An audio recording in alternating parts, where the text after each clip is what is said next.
కలిసొచ్చే కాలం వస్తే నడిచొచ్చే కొడుకు పుడతాడని మొన్న ఈ మధ్యనే సౌదీ అరేబియాలో మళ్ళీ భారీ పెట్రోల్ నిల్వలు బయటపడ్డాయి.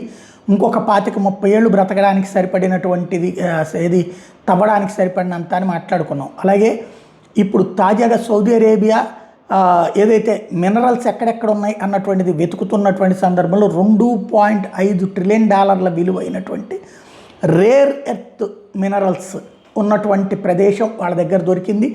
ఎడారి ప్రాంతం కాస్త దాన్ని పట్టణాల కిందన నగరాల కిందన మార్చుకుని ఎదుగుతున్నటువంటి సౌదీ అరేబియా తాజాగా ప్రపంచవ్యాప్త ఎక్స్పర్ట్స్ని పిలిపించి సహజ వనరులు ఎక్కడైతే నిక్షిప్తం ఉన్నాయో వాటికి సంబంధించి వెతకమంటే అందులో వెతికినటువంటి సందర్భంలో ఇప్పుడు తాజాగా ఈ రేర్ ఎర్త్ మినరల్స్ ఇప్పుడు చైనా మీద డిపెండ్ అవుతున్నటువంటిది ఏదైతే ఉన్నాయో 90% అది సౌదీ అరేబియాలో దొరికినాయి.